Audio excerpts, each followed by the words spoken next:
प्रणाम ऋषिकर।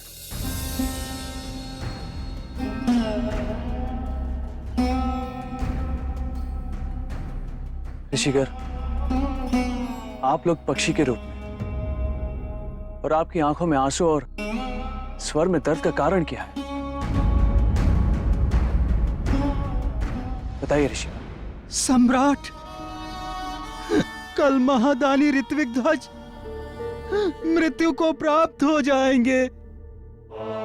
मृत्यु तो अटल सत्य है। जिसका जन्म हुआ है उसकी मृत्यु भी निश्चित है। तो फिर सत्य का विलाप क्यों? पर उनकी मृत्यु का कारण जीवन चक्र में सामान्य मृत्यु नहीं है। तो फिर क्या कारण है ऋषि? उनकी मृत्यु का कारण उनका त्यागी स्वभाव तथा दान देने की इच्छा। लहू बहाकर धन अर्जित करते हैं और फिर बिना मोह माया उसे दान कर देते हैं।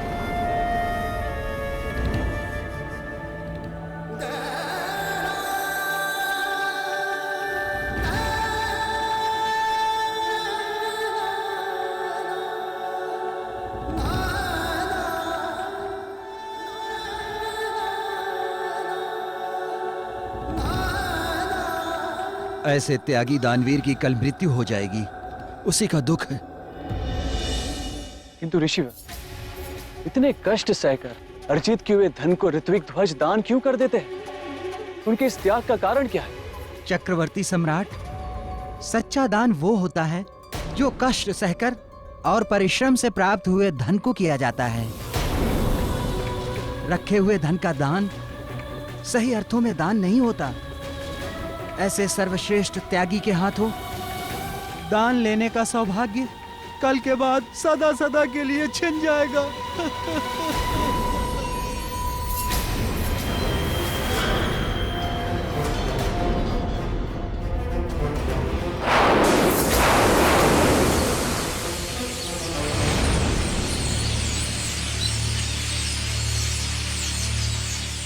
ऐसे महात्यागी और महादानी की मृत्यु, वो भी उनके त्याग के कारण, ये तो अन्याय है। देवी नागमती राजा भोज को उनकी पहली परीक्षा, पराक्रम की परीक्षा में उन्हें बताती हैं कि वो चाह कर भी रुद्रांत से बालक की रक्षा नहीं कर सकते, क्योंकि उसे ब्रह्मा जी से अमरता का वरदान प्राप्त है और उसकी मृत्यु का कारण सिर्फ उसका पुत्र होगा। रुद्रांत अग्निमाला को बच्चा सौंपता है और अग्निमाला रुद्रांत से कहती है कि अब बच्चे को उनकी अग्नि से कोई नहीं बचा सकता, पर राजा भोज बालक को बचा लेते हैं। रुद्रांत और राजा भोज में युद्ध होता है और उनकी सारी शक्तियां रुद्रांत में चली जाती हैं। अब कैसे पार करेंगे वो अपनी परीक्षा? मैं अमर हूं, अमर, और मुझे कोई नहीं मार सकता।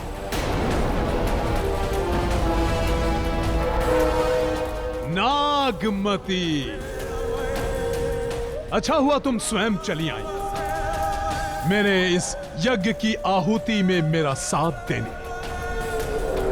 अब तुम तीनों की बलि मैं एक साथ दूंगा, एक साथ। सुरक्षा प्रतीक चिन्ह का उपयोग सिर्फ एक ही बार हो सकता है और यही वो अंतिम मौका है।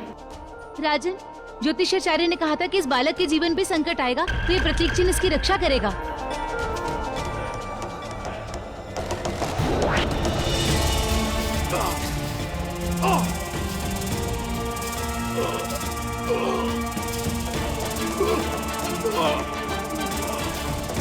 ये तो रुद्रांत की सारी शक्ति इस प्रतीक चिन्ह में समा रही है।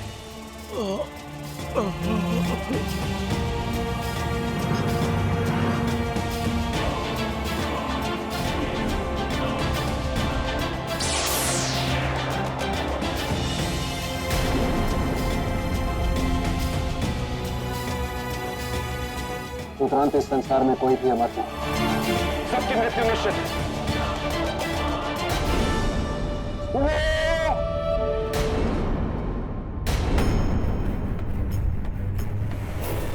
आपके मन का पराक्रम जीत गया, मेरा पराक्रम हार गया।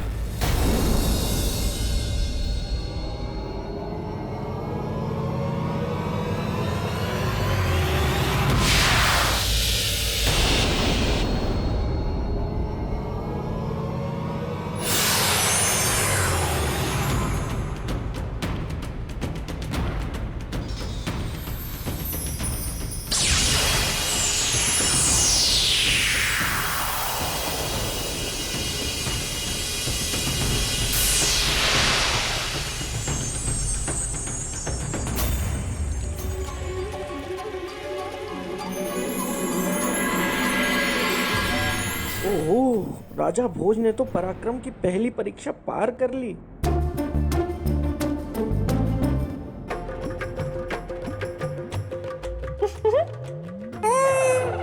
ये क्या है? कितने सुंदर लग रहे हो। दूर रहो मुझसे।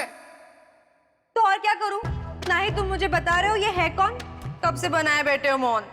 ये राजा भोज है, उज्जैनी के राजा। ठीक है, अब मेरी चोटी मत बनाना। बिना समय व्यर्थ किए मुझे राजा भोज के पास जाना चाहिए।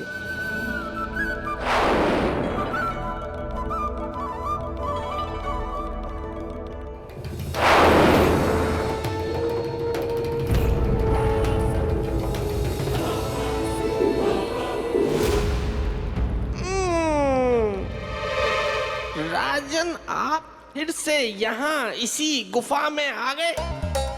इस संसार में इतनी सुंदर सुंदर अद्भुत जगह है, आप वहां भी जा सकते थे, लेकिन नहीं, आपको यहीं आना था, इसी गुफा में, ये पेड़ पौधे पत्तियां फूल और इस कबूतर को देखने। आप एक नन्हे बच्चे की तरह हैं और मेरे मित्र का सिंहासन एक खिलौना है। नहीं बेटा, यह सिंहासन मेरे लिए खिलौना नहीं है, बल्कि मेरी प्रजा के हित के लिए मेरा एकमात्र लक्ष्य है।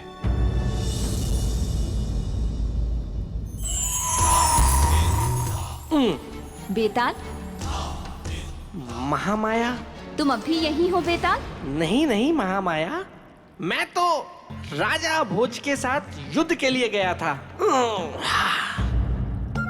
और रुद्रांत से युद्ध में मैंने राजा भोज की बहुत सहायता की।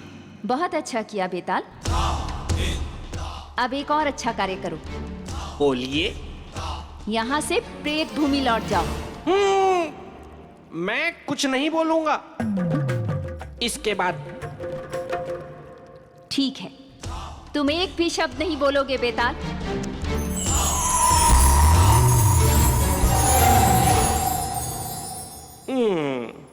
हाँ तो राजन, हम कहाँ?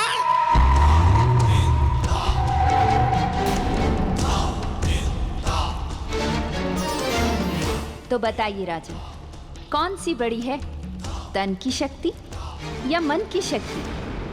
राजन, आप महापराक्रमी हैं, महान राजा हैं। मैं आपसे बहुत प्रसन्न हूँ। मेरी और आपकी कोई शत्रुता नहीं है। वो तो मेरे मित्र के सिंहासन पे कोई ऐसा वैसा राजा नहीं बैठना चाहिए, इस बात की चिंता मुझे सताती रहती है।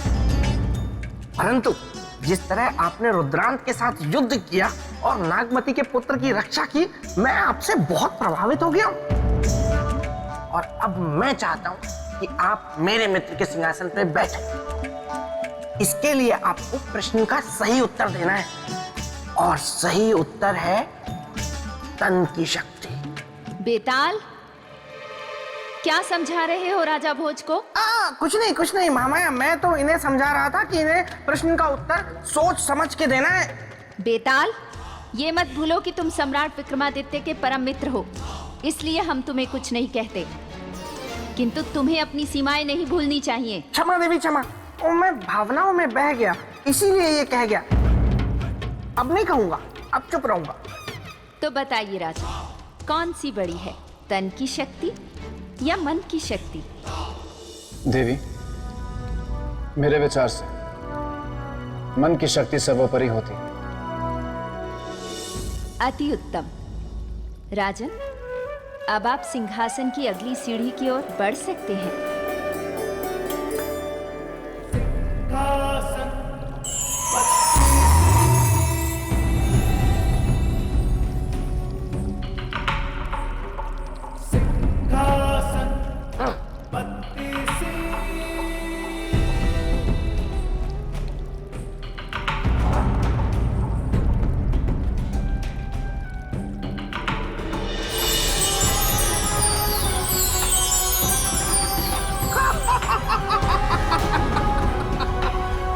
राजन, अब समझ में आया कि मेरे मित्र के सिंहासन तक पहुंचना इतना आसान नहीं है।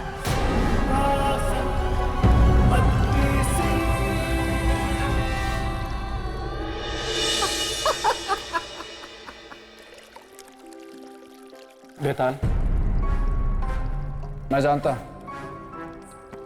ये एक साधारण सिंहासन नहीं है। तुम्हारे मित्र चक्रवर्ती सम्राट विक्रमादित्य का असाधारण सिंहासन है। वही तो। और इस तक पहुंचने के लिए मुझे और भी कठिन परीक्षाएं देनी होंगी। तो और मैं क्या कह रहा हूं?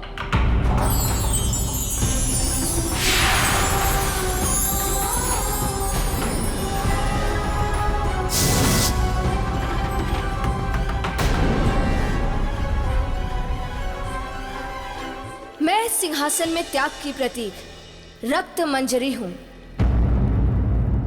प्रणाम देवी। राजा भोज का आपको प्रणाम। आपको सिंहासन की तरफ बढ़ने से पहले चक्रवर्ती सम्राट विक्रमादित्य के त्याग के बारे में जानना होगा। अवश्य देवी।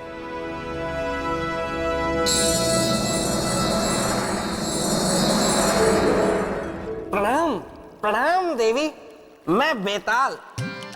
क्षमा कीजिएगा लेकिन देवी, मेरे मित्र के त्याग की कथा इन्हें सुनाकर क्या फायदा, और कोई आवश्यकता भी नहीं है। आप इन्हें साफ साफ कह दीजिए ना कि इनमें मेरे मित्र के सिंहासन पर बैठने की योग्यता नहीं है।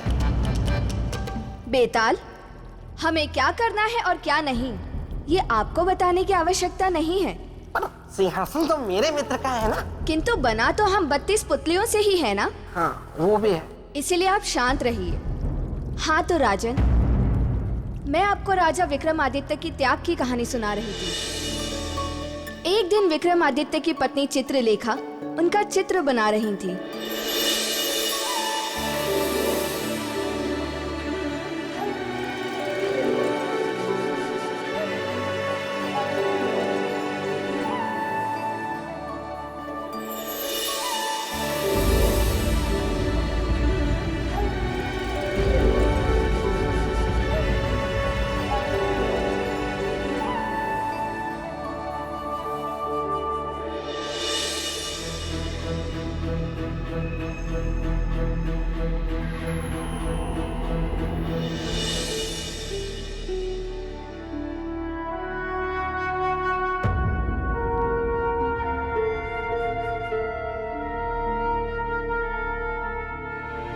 महाराज,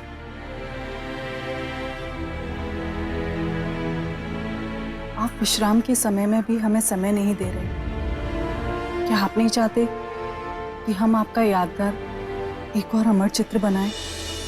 महारानी चित्रलेखा, ये आप क्या कह रही हैं? हम आपको समय नहीं दे रहे। हम तो पिछले एक पहर से आपके सामने ही हैं। हाँ, पर आपका मन तो यहाँ नहीं है।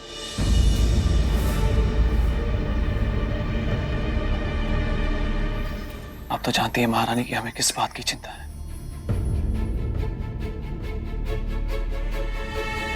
कहीं हमारी प्रजा को कोई नुकसान ना हो जाए। और महाराज, आपकी प्रजा सुखी है। अच्छा, अब आप अपना हाथ लाइए और बिल्कुल वैसे खड़े हो जाइए जैसे आप खड़े थे। लोगों को किसी भी चीज की कोई कमी नहीं है। पूरे राज्य में शांति है। और हाँ, अब आप अपनी स्थिति जब तक नहीं बदलेंगे जब तक कि हम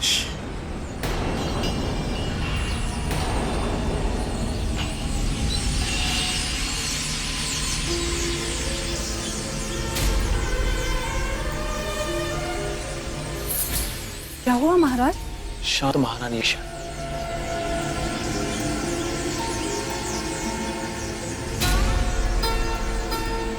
आपको कोई आवाज सुनाई दे रही? नहीं तो महाराज, हमें तो कुछ सुनाई नहीं दे रहा।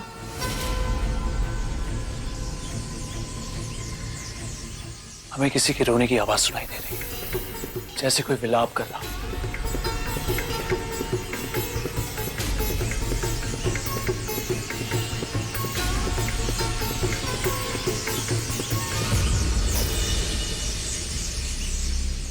कोई तो दुख में है महारानी।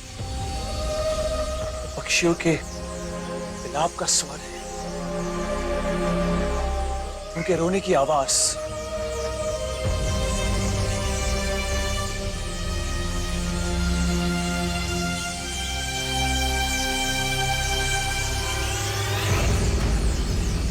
पर हमें तो कुछ भी सुनाई नहीं दे रहा।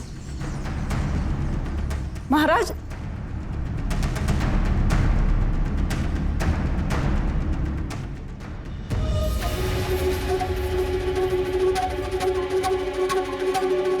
महाराज, महाराज! देखा राजन, इसे कहते हैं राजा, जो अपनी प्रजा की चिंता में किसी के रोकने से ना रुके। देवी, अगर आपकी आज्ञा हो तो आगे की कहानी मैं सुनाऊं? धन्यवाद। बेताल, आपका स्वभाव अब तक नहीं बदला। पहले भी आप उत्पात मचाते थे और अब भी। अच्छा, नहीं देवी, मैं तो प्रार्थना कर रहा हूँ। मेरे मित्र की कथा है ना, इसीलिए। ठीक है बेताल, सुनाओ।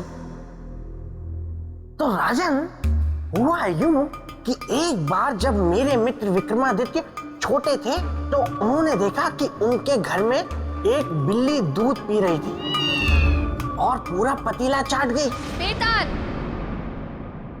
क्षमा देवी, क्षमा, मैं भावनाओं में बह गया, इसलिए ये कह गया। तो राजन, हुआ यूं कि मेरे मित्र सम्राट विक्रमादित्य उस क्रंदन के स्वर का पीछा करते करते उस दिशा में बढ़ते गए और जाते जाते जा पहुंचे उस वृक्ष के पास।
हे पक्षी,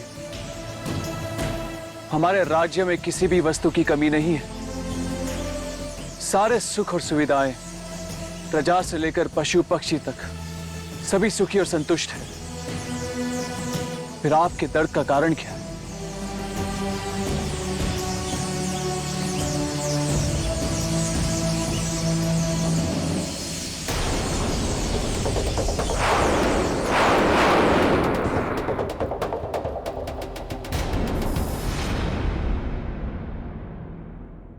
प्रणाम ऋषिकर।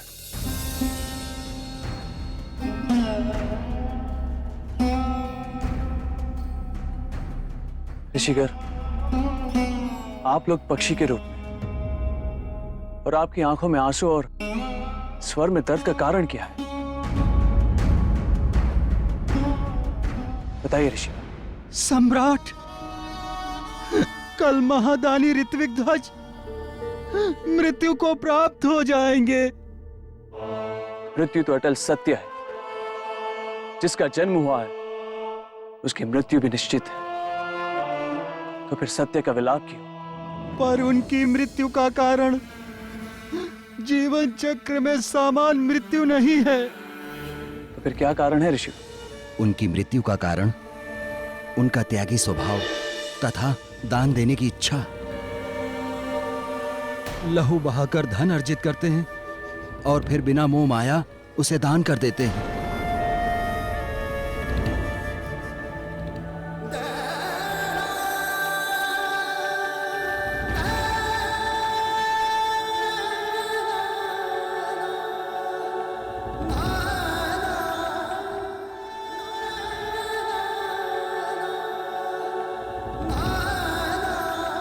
ऐसे त्यागी दानवीर की कल मृत्यु हो जाएगी, उसी का दुख है। किंतु ऋषि, इतने कष्ट सहकर अर्जित किए हुए धन को ऋत्विक ध्वज दान क्यों कर देते हैं? उनके इस त्याग का कारण क्या है? चक्रवर्ती सम्राट, सच्चा दान वो होता है जो कष्ट सहकर और परिश्रम से प्राप्त हुए धन को किया जाता है। रखे हुए धन का दान सही अर्थों में दान नहीं होता। ऐसे सर्वश्रेष्ठ त्यागी के हाथों दान लेने का सौभाग्य कल के बाद सदा सदा के लिए छिन जाएगा।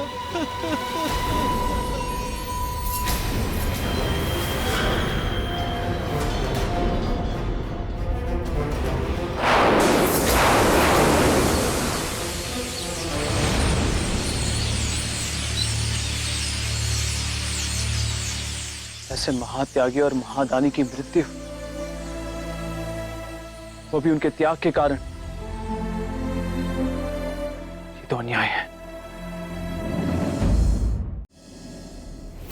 क्या सोच रहे हैं राजन? बोलें, बतलाएं, जीवन बड़ा है या त्याग? उत्तर देकर सिंहासन को पाएं। नहीं दे पाएंगे।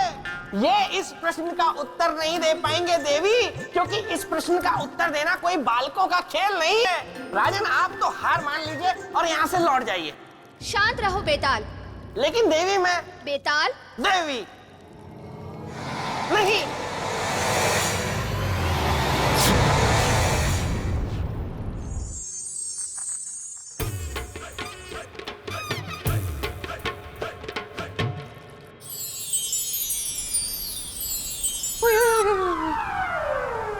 बेताल अभी तक नहीं आया। गोलू, गोलू,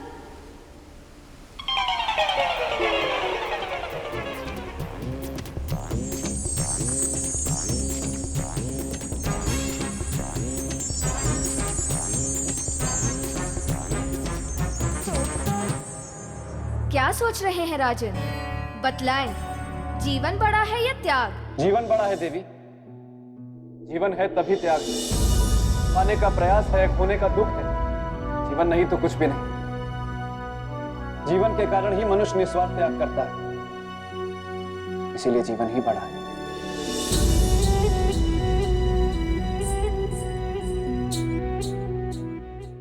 मित्र का जीवन प्रिय है और प्रिय है उन्हें दिया हुआ वचन। आपसे एक विनती है देवी, जब तक हम लौट कर ना आए, हमारे मित्र के जीवन की रक्षा करना। हमारे लौट कर आने तक ऋत्विक ध्वज को जिंदा रहना ही होगा। किंतु एक बात याद रखना राजन, कि आपको कल के सूर्यास्त से पहले वापस आना है, क्योंकि ऋत्विक ध्वज का जीवन कल सूर्यास्त तक ही है। बताइए राजा, क्या सम्राट विक्रमादित्य का अग्नि में कूदने का निर्णय सही था?